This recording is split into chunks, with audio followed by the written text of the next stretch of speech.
അരവിന്ദിന്റെ മക്കളുടെ നാളത്തെ നല്ലൊരു കഥ കേട്ടാലോ? വീഡിയോ ഇഷ്ടപ്പെടുവാണെങ്കിൽ ഒന്ന് ലൈക്ക് ചെയ്ത് ഹൈപ്പ് ചെയ്യാൻ മറക്കരുത് കേട്ടോ. അങ്ങനെ നമ്മൾ കാണുന്ന ഒടുവില് കാവേരി രാധമ്മ അവരെല്ലാരും കൂടെ ഭൂമി പൂജ നടക്കുന്നിടത്തേക്ക് ചെല്ലുന്നുണ്ട്. ഈ സമയത്ത് ജയപാലൻ ഒട്ടും പ്രതീക്ഷ കാര്യമായിരുന്നില്ലത് അവരെല്ലാരും കൂടെ അവിടേക്ക് വരൂ എന്നുള്ള. പിന്നീട് കാവേരി പറഞ്ഞു, തനിക്ക് നാണമുണ്ടോടെ ജയപാല?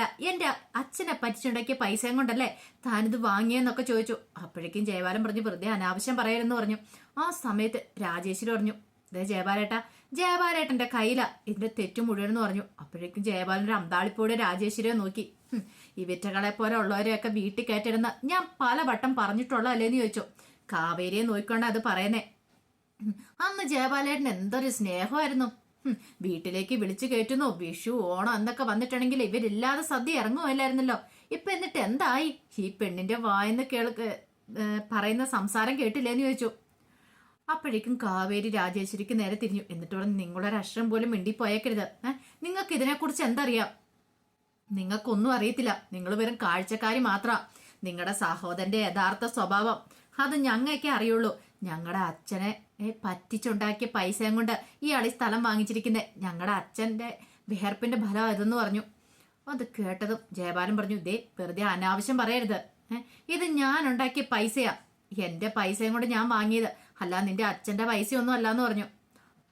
ഇത് കേട്ടതും വിശാല് പറഞ്ഞു, അല്ല നിങ്ങൾ കുറെ സമയമല്ലോ പറയണേ ഇതെന്റെ അച്ഛന്റെ പൈസയല്ലെന്ന്. എന്താ അതിന് വല്ല തെളിവുണ്ടോ നിങ്ങളുടെ അച്ഛന്റെ പൈസയാന്ന്? അപ്പോഴേക്കും യമുന പറഞ്ഞു, വിശാലെ നിനക്ക് അറിയത്തില്ലാത്ത കാര്യത്തെക്കുറിച്ച് നീ പറയരുത്.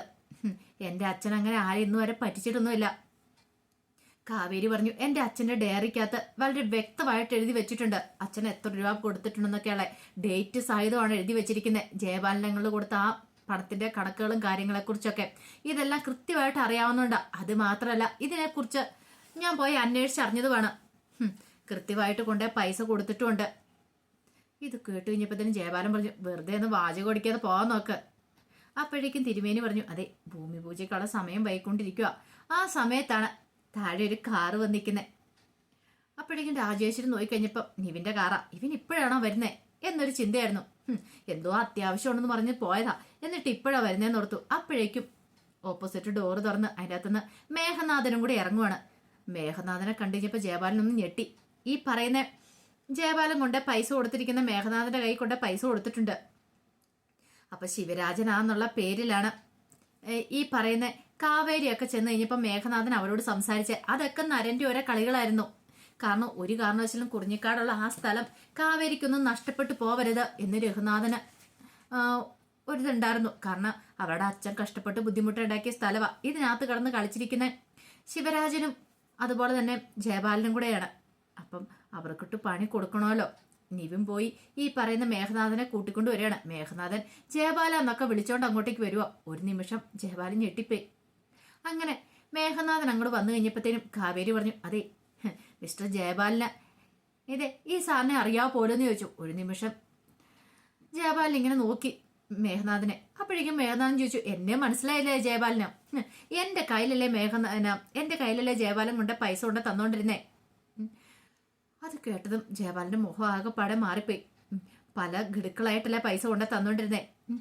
അരവിന്ദിന് വേണ്ടിയിട്ടാന്നും പറഞ്ഞോണ്ട് അല്ലേ ഈ പൈസ കൊണ്ട് തന്നോണ്ടിരുന്നേന്നൊക്കെ ചോദിച്ചു. അത് കേട്ട് കഴിഞ്ഞപ്പോൾ ജയപാലൻ പറഞ്ഞു, അത് പിന്നെ ഞാന്. അപ്പോഴേക്കും നീവും പറഞ്ഞു, അങ്ങളെ കള്ളത്തരൊന്നും പറയണ്ട, എല്ലാ കാര്യങ്ങളും ഈ സാറ് ഞങ്ങളോട് പറഞ്ഞിട്ടുണ്ടായിരുന്നു പറഞ്ഞു. വെറുതെ എന്തിനാ ഈ പാവങ്ങളുടെ പൈസ പിടിച്ചെടുത്ത് അതും കൊണ്ട് ഈ പ്രോപ്പർട്ടി വാങ്ങിക്കുന്നത്? അതിന്റെ വല്ല കാര്യം ഉണ്ടായിരുന്നു എന്ന് ചോദിച്ചു. അപ്പോഴേക്കും രാജേശ്വരി പറഞ്ഞു, നീയും മിണ്ടരുത് നിവിനെ, മിണ്ടായിരിക്കാൻ പറഞ്ഞു. ഞാൻ മിണ്ടാതിരുന്നോണ്ട് എന്ത് പ്രയോജനം അമ്മയുള്ളത്? സത്യം അല്ലാതിരിക്കില്ലല്ലോ. അപ്പോഴേക്കും മേഘനാഥൻ പറഞ്ഞു, അതെ ഈ പ്രോപ്പർട്ടിയുടെ ശരിക്കുള്ള അവകാശി അരവിന്ദ് സാറല്ലേ. എന്നിട്ട് ജയപാലൻ പറഞ്ഞു എന്താണെന്നറിയോ, എൻ്റെ അടുത്ത് വന്നിട്ട് ജയപാലന്റെ പേര് എഴുതി കൊടുക്കണമെന്ന് പറഞ്ഞു. കാരണം പൈസ എൻ്റെ കൊണ്ട് തന്നോണ്ടിരുന്ന ഇയാളാണല്ലോ. ഒരു തവട്ട 1-2 വട്ടം മാത്രം ഞാൻ അരവിന്ദിനെ വീഡിയോ കോളിൽ കൂടെ കണ്ടിട്ടുള്ളൂ. അല്ലാതെ എനിക്ക് അയാളുമായിട്ട് അടുപ്പില്ല. പിന്നെ ഇയാൾ വന്ന് അങ്ങനെ ഇയാളുടെ പേരിലേക്ക് ഈ പ്രോപ്പർട്ടി എഴുതി തരണമെന്നൊക്കെ പറഞ്ഞു കഴിഞ്ഞപ്പം പിന്നെ ഞാനൊന്നും നോക്കിയില്ല, അങ്ങനെ ചെയ്യുക ചെയ്തേ. അത് കേട്ടപ്പോൾ അടി കിട്ടിയ പോലെ ജയപാലൻ ഇങ്ങനെ നിൽക്കുകയാണ്. ആ സമയം ശാരദ പറഞ്ഞു, ഇത്രയും കാലം ഞാൻ ജയപാലേട്ടാന്ന് മാത്രമേ വിളിച്ചിട്ടുള്ളൂ. പക്ഷേങ്കിൽ ഇപ്പം ഞാൻ വിളിക്കുന്ന എന്താണെന്നറിയോ, ജയപാലൻ. നിങ്ങൾ ഇത്ര ക്രൂരനായി പോകാൻ പാടില്ലായിരുന്നു.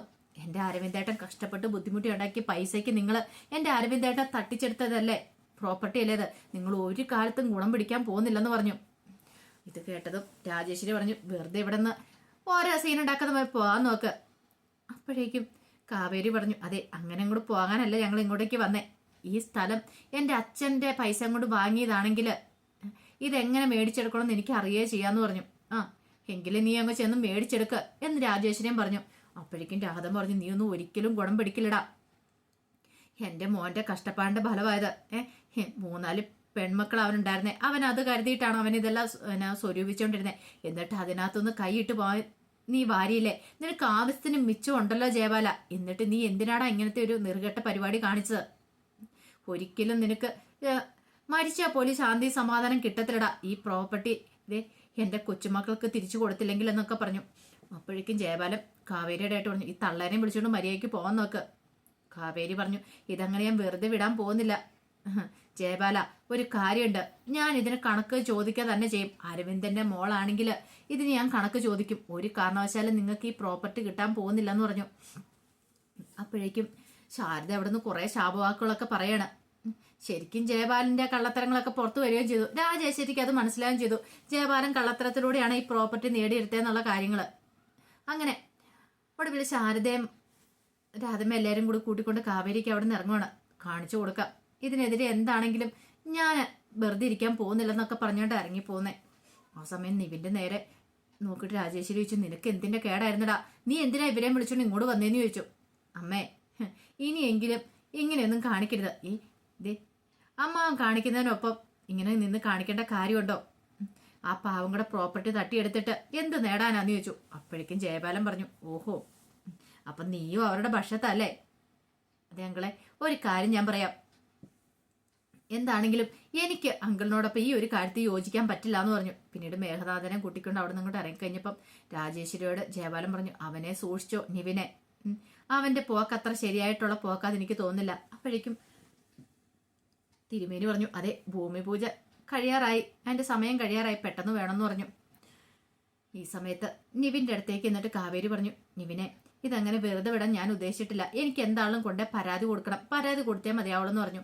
ഒടുവിൽ നിവിനെ കൂട്ടിക്കൊണ്ടാണ് കാവേരി പരാതി കൊടുക്കാൻ സ്റ്റേഷനിലേക്ക് പോകുന്നത്.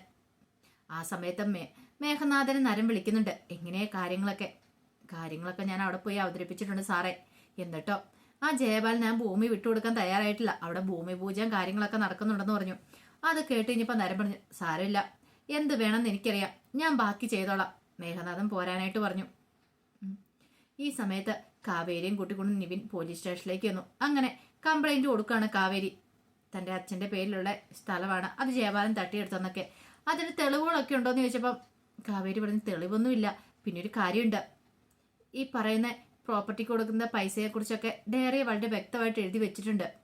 അല്ലാതെ വേറെ എന്തെങ്കിലും രേഖകളുണ്ടോ എന്ന് ചോദിച്ചു. പൈസ കൊടുക്കുന്നതിന്റെ റെസിപ്റ്റോ മറ്റോ അതൊന്നും ഇല്ലാന്ന് പറഞ്ഞു. അങ്ങനെയാണ് പിന്നെ ഒന്നും ചെയ്യാൻ പറ്റില്ല എന്ന് പറഞ്ഞു. എന്ത് ചെയ്യണമെന്ന് കാവേരിക്കും അറിയണ്ടായിരുന്നില്ല. നിവിനെയും കൂട്ടിക്കൊണ്ട് കാവേരി പുറത്തേക്ക് ഇറങ്ങി കഴിഞ്ഞപ്പോൾ തന്നെ SI ജയപാലിനെ വിളിക്കണം. ദേ സാറ് പറഞ്ഞ പോലെ അവരിവിടെ വന്നിട്ടുണ്ടായിരുന്നു, പരാതി തരാനായിട്ടാ വന്നേ. ഞാൻ അവരെ തിരിച്ചു പറഞ്ഞു വിട്ടിട്ടുണ്ടെന്ന് പറഞ്ഞു. അത് മതി, തന്നെ ഞാൻ കണ്ട പോലെ കണ്ടോളാം എന്നൊക്കെ SIയോട് പറയുകയും ചെയ്തു. അപ്പൊ അത് ജയപാലിന്റെ കളികളായിരുന്നു. എന്താണെങ്കിലും സ്റ്റേഷനിൽ പരാതി കൊടുക്കാൻ ചെല്ലുമെന്നറിയാം. പക്ഷെ അങ്ങനെ വിട്ടുകൊടുക്കാനായിട്ട് കാവേരി ഉദ്ദേശിച്ചിട്ടുണ്ടായിരുന്നില്ല. ഏത് വിധേനും അത് സ്വന്തമാക്കണം എന്നൊരു ചിന്ത മാത്രമേ കാവേരിയുടെ മനസ്സിലുണ്ടായിരുന്നുള്ളൂ. അപ്പൊ അതിന്റെ കഥകളൊക്കെ കാണാൻ പോകുന്നത്. ആ വിശേഷങ്ങളൊക്കെ നമുക്ക് എല്ലാവർക്കും കാത്തിരിക്കാം കേട്ടോ. ഒരിക്കൽ കൂടി എല്ലാവർക്കും ശുഭരാത്രി നേർന്നുകൊണ്ട് നിർത്തുന്നു.